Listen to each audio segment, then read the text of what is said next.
পরমাত্মীয় এই কারণেই বললাম, যারা পরম পিতা এবং পুরুষোত্তমের কে নিয়ে চলার পথের সহযোগী, সহযাত্রী যারা হয়, তারাই প্রকৃত আত্মীয়, তারাই প্রকৃত বন্ধু, তারাই প্রকৃত সুহৃদ।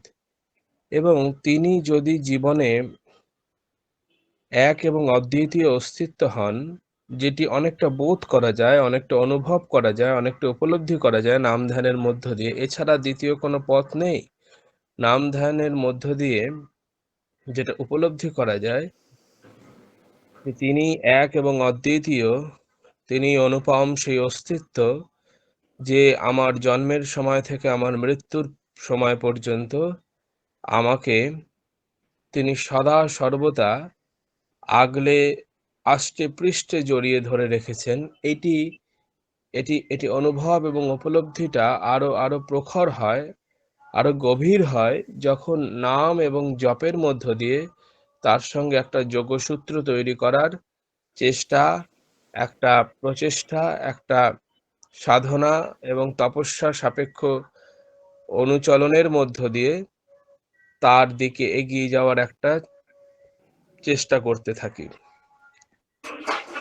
কিরকম তাকে নিয়ে চলাটা ঠিক কিরকম, সেটি শ্রী শ্রী ঠাকুর তার ৮১ বছরের দিব্য জীবনকে যদি পরিক্রমা করি, পর্যবেক্ষণ করি, এই প্রতিকূল যে পরিবেশ, যে পরিস্থিতিকে আমরা প্রতিনিয়ত প্রত্যক্ষ এবং পরোক্ষে আমরা আমরা সম্মুখীন হচ্ছি প্রতিকূল পরিবেশে, তার মধ্যে নিজেকে যদি ঠিকভাবে ধরে রাখতে হয়, তাহলে একটা অবলম্বন দরকার। শ্রী শ্রী ঠাকুর সত্যানুসরণে বলছেন, তুমি লতার স্বভাব অবলম্বন করো আর আদর স্বরূপ বৃক্ষকে জড়িয়ে ধরো, সিদ্ধ কাম হবে। এই জড়িয়ে ধরতে গেলে, এই তাকে আষ্টে পৃষ্ঠে জড়িয়ে ধরতে গেলে নাম ধ্যানের মধ্য দিয়ে তাকে অনুভব এবং উপলব্ধি করা যায়। ঠিক কেমন যায়, কিরকম যায়? শ্রী শ্রী ঠাকুরের দিব্য জীবনের একটা দুটো ঘটনা যদি ঝাঁকি দর্শনের মতো প্রত্যক্ষ করি, তাহলে বোঝা যাবে তাকে ধরাটা ঠিক কিরকম করে নাম এবং ধ্যানের মধ্য দিয়ে তাকে ধরাটা সম্ভবপর হয়ে ওঠে। তাকে ধরাটা তাকে ধরাটা সাবুত, শক্ত, মজবুত হয়ে ওঠে, সেটা বোঝা যায়। সকাল থেকে সন্ধে পর্যন্ত অনেক পরিশ্রম করি পেটের খাবারের জোগানের জন্য, বাহ্যিক শারীরিক সুখের জন্য, আরামের জন্য অনেক পরিশ্রম করি। শরীরের আরামের জন্য যখন এত পরিশ্রম করতে হয়, তখন মনের আরামের জন্য কোনো পরিশ্রম করব না, কোনো কষ্ট করব না, কোনো দুঃখ করব না, অথচ মনের আরাম পেয়ে যাব। এটা হাস্যস্কর ছাড়া আর কিছুই নয়। শ্রী শ্রী ঠাকুরের জীবনকে পর্যবেক্ষণ করলে বোঝা যায় যে মনের আরাম কি করে পেতে হয়। তার জন্য কোনো মেডিসিন, কোনো উপায়, কোনো বিজ্ঞান এখনো পর্যন্ত মনকে শান্ত এবং সুখী করার জন্য কোনো রকম যন্ত্র, কোনো রকম মেডিসিন, কোনো রকম টেকনোলজি এখনো পর্যন্ত আমাদের বিজ্ঞানের সৌজন্যে, সহযোগিতায়, সাহায্যে আমরা এখনো পর্যন্ত প্রাপ্তি আমাদের লাভ হয়নি। আমরা শারীরিক সুখের জন্য অনেক কিছু পেয়েছি। আমরা শারীরিক স্বাচ্ছন্দ্যের জন্য অনেক যন্ত্রপাতি, অনেক মেশিন, অনেক অনেক কিছু আরামদায়ক বস্তু আমাদের চারিপাশে আমাদের ঘোরাফেরা করছে, যেগুলো পয়সার সচ্ছলতা থাকলেই আমরা সহজেই আমরা হাতের মুঠোয় সেগুলো পেতে পারি। কিন্তু মনের শক্তি, মনের শান্তি, মনের জোর আনার জন্য এখনো পর্যন্ত, ভবিষ্যতে বেরোবে বলে আমি আশা করি না এখনো পর্যন্ত, এবং ভবিষ্যতে এটা কোনোদিনই বেরোবে না, কারণ তার এক এবং অদ্বিতীয় মেডিসিন হচ্ছে শ্রী শ্রী ঠাকুর প্রদত্ত মহামন্ত্র এই বীজ নাম।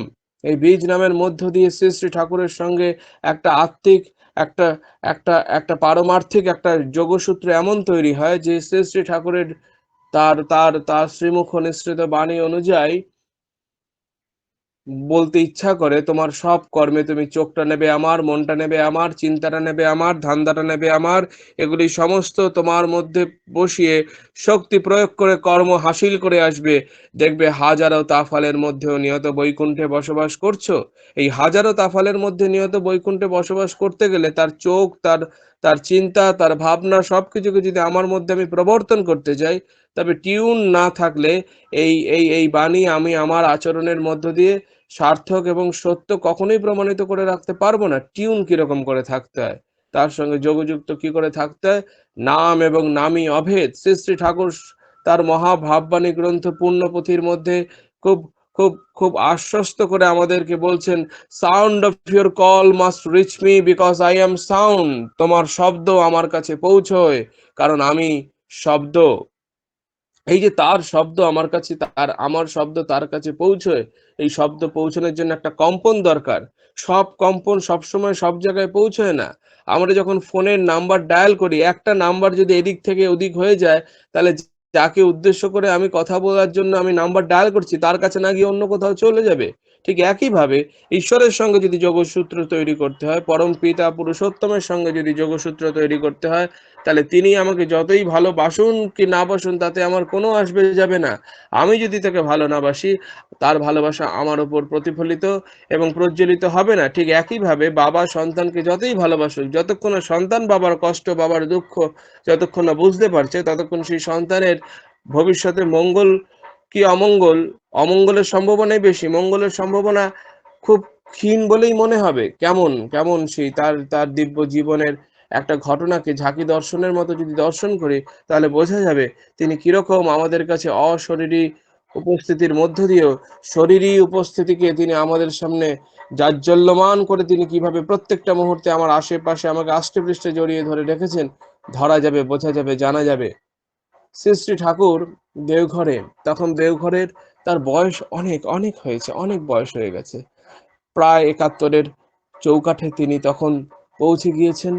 বয়স অনেক, এবং বয়সের তুলনায় ঠাকুরের শরীর অনেক অনেক বেশি ভেঙে পড়েছিল। যত না বয়সে যতটা ভাঙার কথা, এই আমাদের উৎপাতে, আমার মতো কিছু মানুষের উৎপাতে এবং তার কথা না শোনা, না মানার ফলে, তার যন্ত্রণা এবং তাকে স্বস্তি বিধান ঠিকভাবে না করতে পারার ফলে তার শরীর বয়সের তুলনায় অনেকই ভেঙে গিয়েছিল। কিন্তু শরীর ভেঙে গেলেও তার তার আমাদের জন্য প্রত্যেকটা মুহূর্তে বিশ্ববাসীর প্রত্যেকটা সত্তার স্বস্তি এবং সুস্থি বিধানের জন্য তিনি সদা জাগ্রত। তার ভাষায় পুরুষোত্তম চির অতন্দ্র। এই চির অতন্দ্রটা ঠিক কিরকম, শ্রী শ্রী ঠাকুরের জীবনকে না দেখলে বোঝা যাবে না। অনেক রাত হয়েছে। আমাদের দেওঘরে হাউজার ম্যান্দা বলে শ্রী শ্রী ঠাকুরের একজন বিদেশি ভক্ত থাকতেন। সেই বিদেশি ভক্ত, আমরা প্রত্যেকেই তার নাম নাম জানি, তার নাম হাউজার ম্যান্দা। তার যে বাড়িতে থাকতেন, সেই বাড়িটির নাম হচ্ছে অক্ষয় স্মৃতিনিবাস। সেই বাড়িতে হাউজার ম্যান্দার সঙ্গে আরো দু একজন মানুষ থাকতেন। তার মধ্যে গোবর মজুমদার ছিলেন আমাদের কলকাতার, এবং হাউজার ম্যান্দা ছিলেন, বালকৃষ্ণ কাপুর ছিলেন, জনার্দন মুখোপাধ্যায় ছিলেন, সৎসঙ্গের এক এবং অদ্বিতীয় বাগ্মী। এরা সব ওই বাড়িতে থাকতেন। হঠাৎ হঠাৎ রাত তখন 12:30-1টা হবে। ঠাকুরের রাতে শুতে অনেক দেরি হতো, অনেক দেরি হতো। সেই রাতে সেই রাতে ঠাকুর লোক মারফত সেই অক্ষয় স্মৃতি নিবাসে গোবরদাকে খবর পাঠালেন। সেই মানুষটি সেই বাড়িতে গিয়ে বলছেন, শ্রী শ্রী ঠাকুর এক্ষুনি আপনাকে ডেকেছেন। যখন যখন সেই গোবর মজুমদার তিনি ওই রাত্রে ছুটতে ছুটতে ঠাকুরের সেই ঠাকুরের সেই ঘরের মধ্যে আসলেন, ঠিক পার্লার যে ঘরটি এখন আমরা দেওঘরে যে ঘরটির সামনে বসে তার সকাল এবং সান্ধ্যকালীন বিনতি প্রার্থনা করি, সেই ঘরের সামনে এসে যখন ঘরে প্রবেশ করলেন, ঠিক ঘরটি অন্ধকার। একটি টেবিল ল্যাম্প, আমি তার পরিবারের মুখে এই ঘটনাটি আমি প্রত্যক্ষ করেছি, একটি টেবিল ল্যাম্প ঠিক বিছানার নিচে মাটির দিকে মুখ করে টেবিল ল্যাম্পটা জ্বালানো, আর ওই টেবিল ল্যাম্পের নীল আভা ঘরটা যতটুকু আলোকিত হচ্ছে, ঠিক ততখানি আলো ওই ঘরের মধ্যে রয়েছে। ঘরে ঢুকেই প্রবেশ করে শ্রী শ্রী ঠাকুরের দিকে তাকিয়ে বলছেন, ঠাকুর আপনি এখনো ঘুমোননি? ঠাকুর কোনো শব্দ না করে মাথাটি দুদিকে নেড়ে বললেন, না। তার পরের ঠিক প্রশ্নটাই ছিল, আপনার কি আপনার কি শরীরে কোনো অসুবিধা হচ্ছে, কোনো অস্বস্তি হচ্ছে, যার জন্য আপনি ঘুমোতে পারছেন না? ঠাকুর আবার মাথা দুদিকে নেড়ে বলছেন, না। তার ঠিক পরেই প্রশ্ন হলো, তাহলে মনে কি কোনো দুশ্চিন্তা করছেন, কোনো বিষয় নিয়ে কি খুব চিন্তায় রয়েছেন যার জন্য আপনার ঘুম আসছে না? ঠাকুর তারপরেও মাথাটি দুদিকে নেড়ে বললেন, না। তাহলে ঠাকুর আপনি ঘুমোচ্ছেন না কেন? এরপরে যে কথাটি উত্তর দিয়েছিলেন, সেই কথাটিই আমি কিছুক্ষণ আগে বললাম।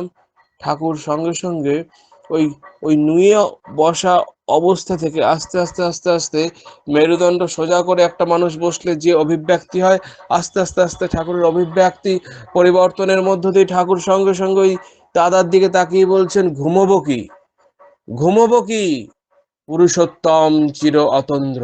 পুরুষোত্তম কখনো ঘুমন না।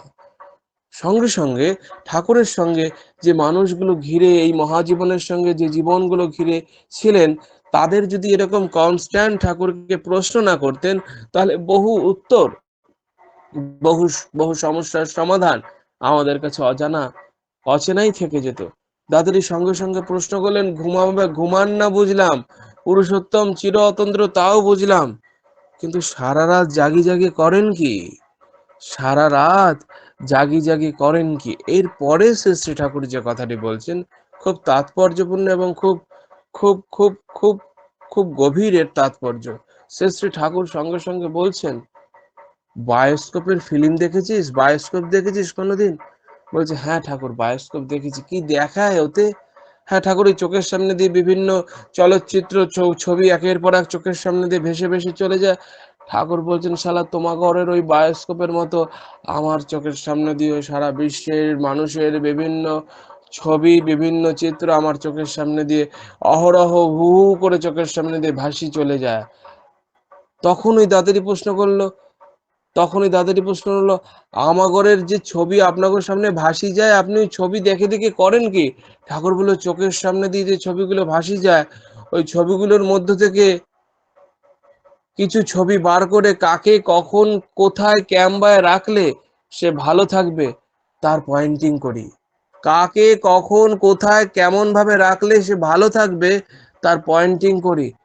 সঙ্গে সঙ্গে ঠাকুরকে ওই দাদাটি হাত জোর করে প্রশ্ন করলো, আমাগরের ছবিও কি আপনার চোখের সামনে ভাসি আসে? ঠাকুর সঙ্গে সঙ্গে বললেন, মাথাটি দুদিকে নাড়িয়ে, না।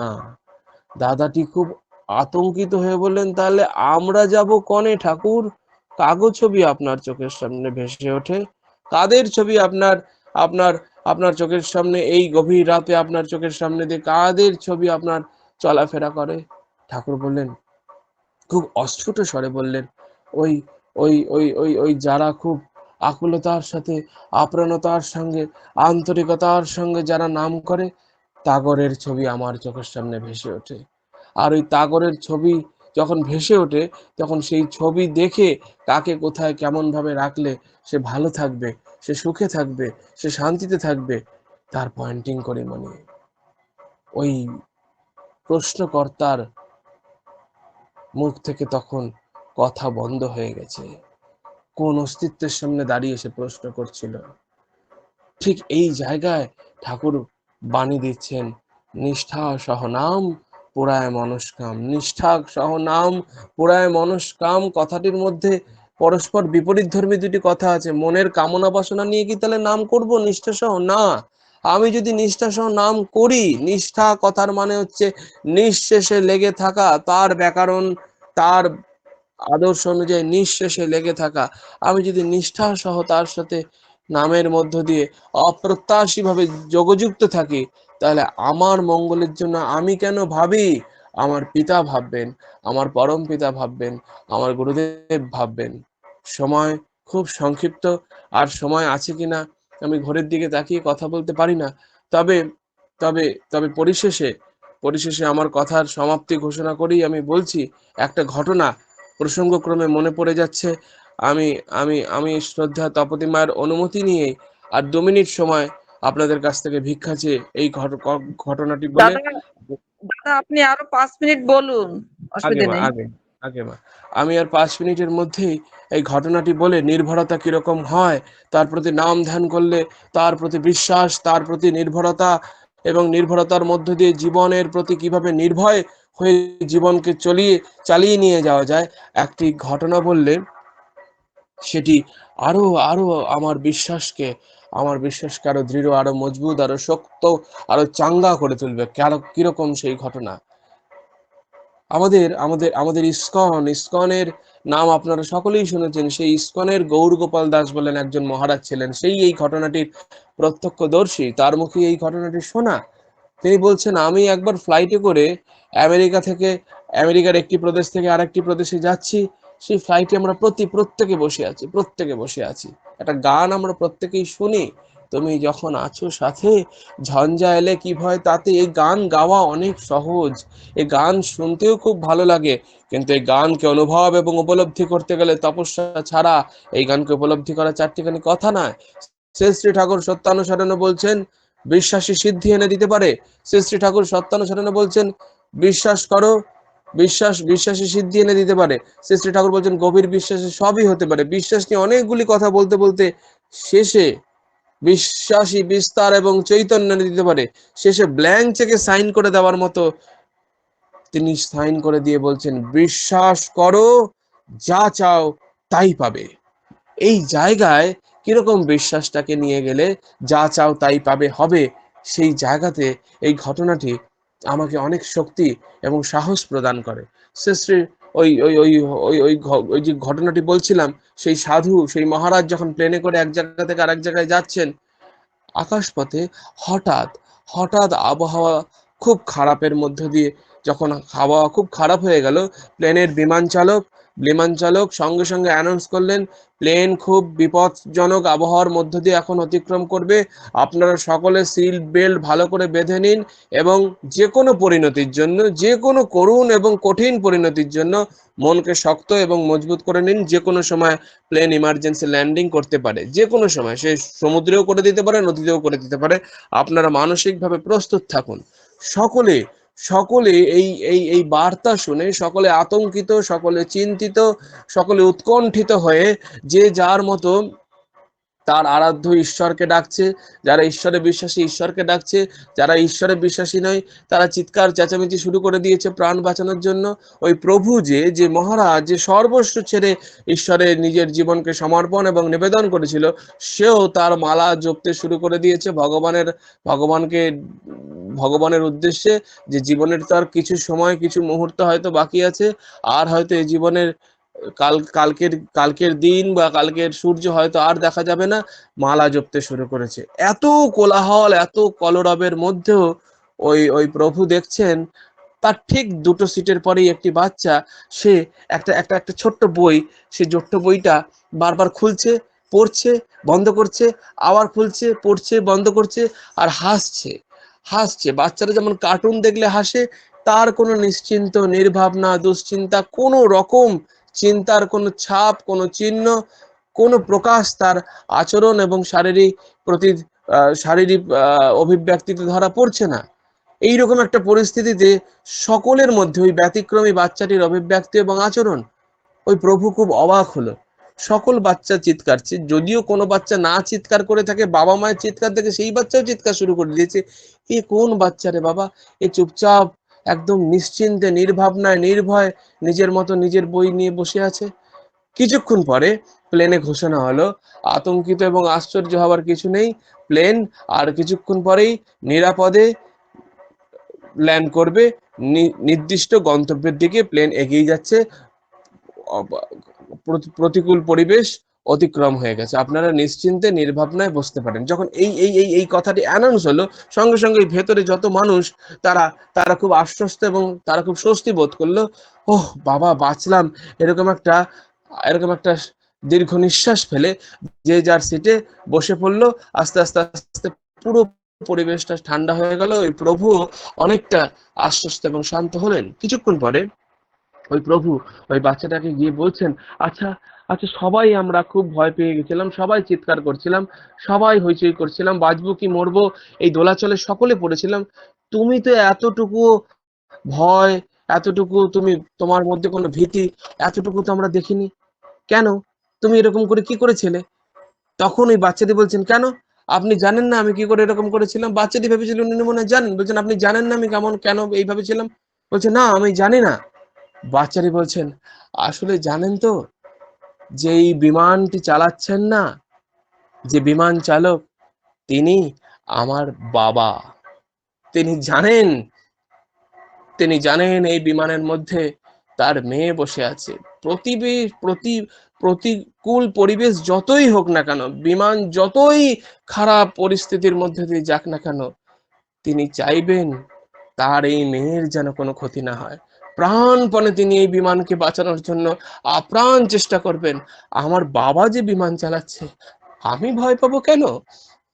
এই জায়গায় যখন ওই মেয়েটি উত্তর দিল, ওই প্রভু বলছেন, আমি এতদিন ঈশ্বরে আরাধনা করলাম, নির্ভরতা, বিশ্বাস, নিশ্চিন্ত হয়ে কিভাবে জীবনকে ঈশ্বরে সমর্পণ করে চালানো যায়, আমি মেয়েটির কাছ থেকে আজকে শিক্ষা পেলাম।